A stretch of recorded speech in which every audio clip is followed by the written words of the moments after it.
జై శ్రీరామ్. శ్రీమాత్రే నమః. శ్రీ గురుభ్యో నమః. 2024 సంవత్సరం డిసెంబర్ 29వ తారీఖు నుంచి 2025 సంవత్సరం జనవరి 28వ తారీఖు వరకు కూడా శశి శుక్ర యోగము గోచారంలో ఏర్పడుతుంది.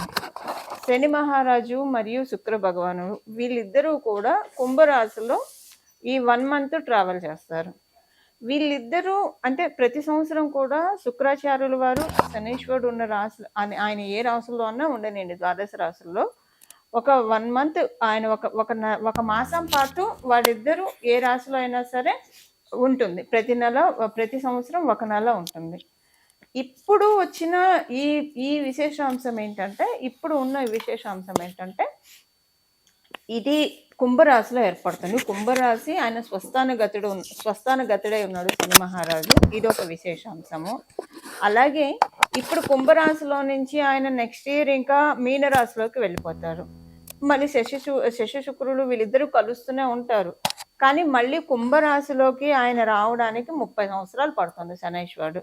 సో ప్రతి సంవత్సరం కుంభరాశిలోకి శుక్రాచార్యుల వారు అయితే వెళ్తూ ఉంటారు. కానీ శనీశ్వరుడితో కూడి ఆయన సంచారము అంటే మళ్ళీ మనం 30 సంవత్సరాల దాకా మళ్ళీ ఇలాంటి కాంబినేషన్ మనం చూడలేం. ఇలాంటి విశిష్టాంశం మళ్ళీ మనం 30 సంవత్సరాల వరకు చూడలేం. మళ్ళీ 30 సంవత్సరాల తర్వాత శనీశ్వరుడు కుంభరాశిలోకి వచ్చినప్పుడు అప్పుడు మళ్ళీ మనం చూడగలుగుతాము. ఇది చాలా మంచి గ్రహస్థితి అని చెప్పాలి. ఏం చేతనంటే ఎప్పుడైనా సరే శనీశ్వరుడు ద్వాదశ రాశుల్లో పరిపూర్తి రాజయోగాన్ని ఇచ్చేది రెండు రాశుల వాళ్ళకి, వృషభ రాశి, తులారాశి. అలాగే ఈ వృషభ రాశి తులారాశులకి అధిపతి ఎవరంటే శుక్రాచార్యుల వారు. శుక్రాచార్యుల వారు కూడా ద్వాదశ రాశుల్లో పరిపూర్తి రాజయోగాన్ని ఇచ్చేది రెండు రాశుల వాళ్ళకి, అది మకర కుంభరాశుల వాళ్ళకి. ఈ మకర రాశికి మరియు కుంభరాశికి అధిపతి శని మహారాజు.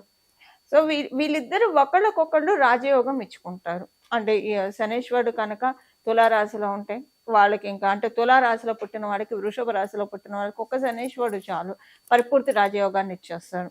ఆ రాశుల్లో ఉంటే ఇంకా బాగుంటుంది. అలాగే మకర కుంభరాశుల్లో పుట్టిన వాడికి శుక్రాచార్యుల వారు పరిపూర్తి రాజయోగాన్ని ఇచ్చేస్తారు. సో ఇది చాలా మంచి కాంబో. అయితే ఇప్పుడు ఈ కాంబో ప్రతి ద్వాదశ రాశుల వాళ్ళకి మంచి ఫలితాలు ఉంటాయి. కానీ డెఫినెట్గా కొన్ని రాశుల వాళ్ళకి ఎక్స్ట్రా బోనసెస్ ఉంటాయి, ఎక్స్ట్రా బెనిఫిట్స్ ఉంటాయి. ఈ కొన్ని రాశుల వాళ్ళు ఎవరో మనం ఇప్పుడు చూద్దాము. మొదటగా వృషభ రాశి, తులారాశి, అలాగే మకర రాశి, కుంభరాశి, మీనరాశి. వీళ్ళ 5గురికి కూడా ఇది చాలా మంచి ఫలితాన్ని, సత్ఫలితాన్ని ఇస్తుంది. అయితే ఇక్కడ మనం ఒకటి చూసుకోవాల్సిన విషయం ఏంటంటే మీ జన్మ జాతకంలో కనుక శనీశ్వరుడు మరియు శుక్రుడు వీళ్ళిద్దరు కలిసినా లేదా వీళ్ళిద్దరికి పరివర్తన జరిగినా ఇప్పుడు మీ జన్మ జాతకంలో శుక్రాచార్యుల వారి దశ కావచ్చు, అంతర్దశ కావచ్చు, శనీశ్వరు దశ కావచ్చు, అంతర్దశ కావచ్చు, ఇవి మీరు రన్ అవుతూ ఉన్నా దాంతోపాటు ఇప్పుడు వీళ్ళిద్దరూ ఒకవేళ శనీశ్వరుడు శుక్రాచార్యుల వారి మీద దృష్టి పెట్టినా, పరస్పరం వీళ్ళిద్దరూ సమసప్తక దృష్టితో వీక్షిస్తూ ఉన్నా లేదా శనీశ్వరుడు తృతీయ దృష్టితో చూస్తున్నా కూడా అప్పుడు ఇప్పుడు మనం తెలుసుకున్న ఈ పారామీటర్స్లో అంటే శనీశ్వరుడు దశ, శుక్ర భగవానుడి దశ, అంతర్దశ భుక్తుల్లో ఉన్నా లేదా వీళ్ళిద్దరు పరస్పర వీక్షణ ఉన్నా, వీళ్ళిద్దరు కలిసి ఉన్న మీ జన్మ జాతకంలో సెకండ్ థింగ్ ఏంటంటే ఒకవేళ శనీశ్వరుడు ఒక్కళ్ళు అయినా సరే తృతీయ దృష్టితో కావచ్చు, దశమ దృష్టితో కావచ్చు శుక్ర భగవానుడిని మీ జన్మ చక్రంలో వీక్షిస్తూ ఉంటే అప్పుడు మీరు ఏ రాశి అయినా కావచ్చు, అంటే మీరు వృషభ, తుల కాకపోయినా, మకర, కుంభ, మీన రాశులు కాకపోయినా మీకు కూడా ఈ యోగం వర్తిస్తుంది. అంటే చాలా మంచి యోగాన్ని వీళ్ళిద్దరు తెచ్చిపెట్టబోతున్నారు. ఇప్పుడు ద్వాదశ రాశుల వాళ్ళకి ఒక్కొక్క రాశి వాళ్ళకి ఒక్కొక్క ఇంపాక్ట్ ఉంటుంది. సో ఇప్పుడు మనం తెలుసుకునే 5 రాశుల వాళ్ళకి కొంచెం ఎక్కువ బెనిఫిట్స్ ఉంటాయి. మిగతా అన్ని రాశుల వాళ్ళకి కూడా బెనిఫిట్స్ అయితే ఖచ్చితంగా ఉంటాయి. కాకపోతే ఈ 5 రాశుల వాళ్ళకి ఎక్కువ బెనిఫిట్. ఇప్పుడు నేను చెప్పిన కేటగిరీలో ఎవరైతే వస్తారో వాళ్ళకి కూడా బెనిఫిట్స్ చక్కగా ఇస్తారు వీళ్ళిద్దరు, ఈ 2 గ్రహాలు కలిసి.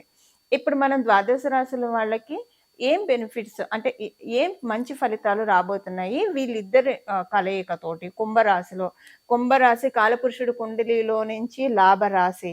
ఈ లాభరాశి ఏకాదశ స్థానం చాలా విశేషాన్ని సంతరించుకుంటుంది. ఏకాదశ స్థానంలో శని మహారాజు మరియు శుక్రాచార్యుల వారి కలయిక చాలా మంచి ఫలితాన్ని ద్వాదశ రాశుల వాళ్ళకి తెచ్చిపెట్టబోతుంది. ఇది మళ్ళీ మనకి 30 సంవత్సరాల దాకా మనం చూడలేం. వన్స్ ఈ కాంబినేషన్ బ్రేక్ అయిందంటే, ఎందుకంటే శుక్రాచార్యుల వారు మళ్ళీ తర్వాత నెక్స్ట్ జనవరి 2025 అంటే 29థ్ నుంచి ఆయన మీనరాశిలోకెళ్ళిపోతాడు. మళ్ళీ మనం ఇలాంటి గ్రహస్థితి చూడాలంటే 30 సంవత్సరాల వరకు వేచి ఉండాలి. సో, ఇప్పుడు ఉన్న ఈ గోచరంలో గ్రహస్థితి మనకి మంచి లబ్ధికరంగా, యోగకరంగా ఉంది. దీన్ని ఒకవేళ ఇప్పుడు మీ జన్మజాతకం బలంగా లేకపోతే దీన్ని ఒడిసి పట్టుకోవడానికి, అలాగే మీ జన్మజాతకం బలంగా ఉన్నా దీన్ని ఇంకా మనం ఇంకా స్థిరపరచుకోవడానికి, ఇంకా వృద్ధిపరచుకోవడానికి, ఇంకా బలపరచుకోవడానికి ఎలాంటి పరిహారాలు చేయాలో కూడా మనం తెలుసుకుందాము. తులారాశిలో పుట్టిన వాళ్ళకి శశశుక్ర యోగము ఎలాంటి ఫలితాలను అందించబోతుంది. మీకు పరిపూర్తి రాజయోగాన్ని ఇచ్చేది శని మహారాజు.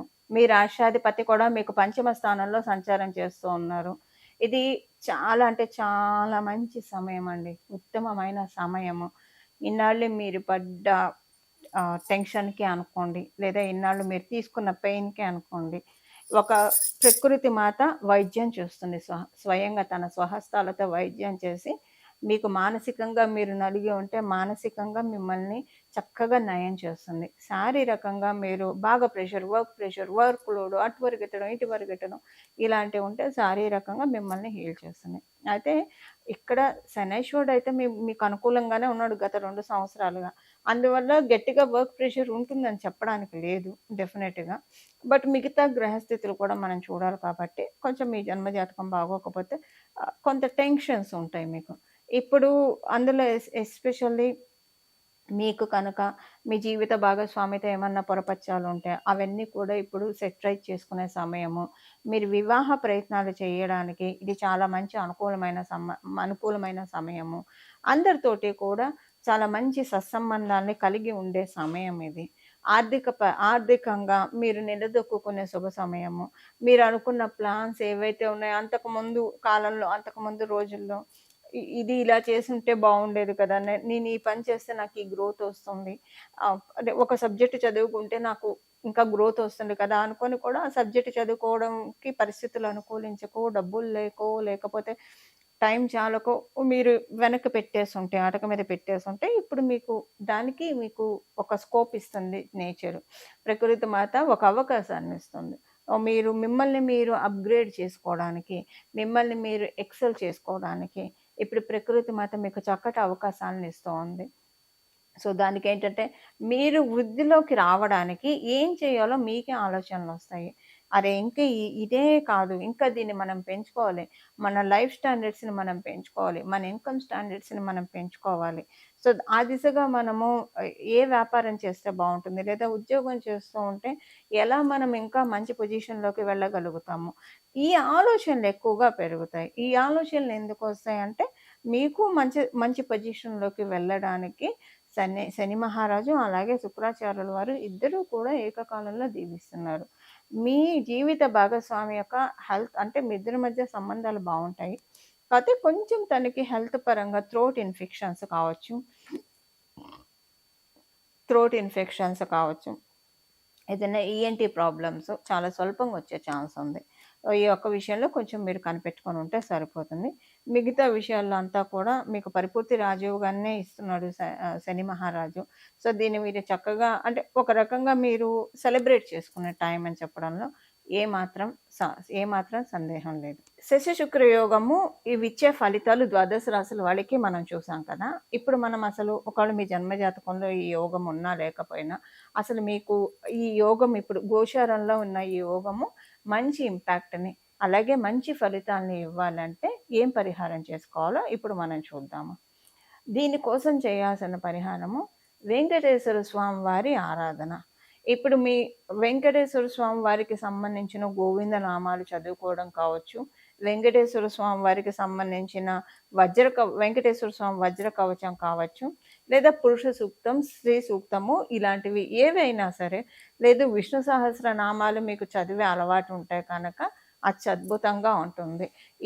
ఈ గ్రహస్థితి ఉన్న నెలనాళ్ళు కూడా విష్ణు సహస్రనామం పారాయణం చేయడానికి ప్రయత్నించిన, లేదా శ్రీరామ రామ రామ శ్రీరామ రామ రామ శ్రీరామ రామ రామ అని మనసులో జపించుకున్నా. ఎందుకంటే మనకి ఆ శ్లోకంలోనే ఉంది కదా, శ్రీరామ రామ రామ అని ఎవరైతే జపిస్తూ ఉంటారో వాళ్ళకి సహస్రనామాలు పఠించిన ఫలితాన్ని నేను ఇస్తున్నాను పార్వతి అనే పరమశివుడే, సాక్షాత్ పరమశివుడే పార్వతి అమ్మవారికి చెప్పి ఉన్నారు కాబట్టి శ్రీరామ రామ రామ అని మనసులో 24 ఇప్పుడు నామ జపం కాబట్టి మనం ఏ అవస్థలో ఉన్నా సరే, ఎక్కడ ఉన్నా సరే ఇది మనం ప్రశాంతంగా జపించుకోవచ్చు. మనం బీజాక్షరాలు చేర్చినప్పుడు మనం చూసుకోవాలి. మనం ఉన్న ప్రదేశం ఎలా ఉంది?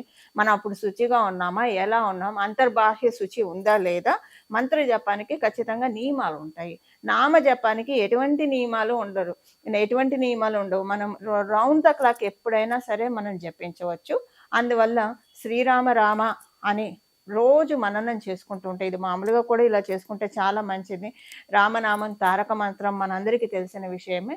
శ్రీరామ రామ రామ అని ప్రతిరోజు చెప్పేస్తూ ఉంటా కనుక ఇంకా మీకు తర్వాత ఇది అయిపోయిన తర్వాత ఈ నెలనాళ్ళు అయిపోయిన తర్వాత అది ఇంకా అలవాటు అయిపోతుంది. ఒక్కసారి మన మనసుకి గట్టిగా ఏదైతే అలవాటు చేస్తామో, మన నాలికకి రిపీటెడ్గా ఏదైతే మనం ఫీడ్ చేస్తూ ఉంటామో, అలవాటు చేస్తూ ఉంటామో, ఇంకా కొంతకాలం మనం అది రెగ్యులర్ ప్రాక్టీస్లో చేస్తూ వెళ్తే తర్వాత మన మనసు ఆటోమేటిక్గా అదే పట్టుకుంటుంది. అలాగే మన నాలుక మనకి తెలియకుండానే శ్రీరామ రామ రామ, శ్రీరామ రామ రామ, శ్రీరామ రామ రామ అని చెప్పిస్తూ ఉంటుంది. ఇలాగా మనకి ఇప్పుడున్న ఈ గోచరంలో యోగం ఒడిసి పట్టుకోవడానికి ఇప్పుడు స్వామి కార్యం స్వకార్యం అని మనం వింటూ ఉంటాము. ఇప్పుడు మనకి స్వామి కార్యం అంటే భగవంతుడి పూజ చేసినట్లు అవుతుంది. స్వకార్యం మనకి ఇక్కడ ఉన్న ఈ గోచారంలో ఉన్న ఈ గ్రహస్థితులు పరిపూర్తి దీవెనని మనం అందుకోవడానికి చాలా చక్కటి అవకాశం ఉంటుంది. ఈ విధంగా ద్వాదశ రాశుల వాళ్ళు కూడా, ద్వాదశ లగ్నాల వాళ్ళు కూడా ఈ పరిహారం చేసుకొని పరిపూర్తిగా ఈ యోగాన్ని మీరు తీసుకోవాలని చెప్పి నేను కూడా మనందరి తరఫున భగవంతుని వేడుకుంటూ శ్రీరామ రామ రామ మంగళం. నమో భగవతే వాసుదేవాయ.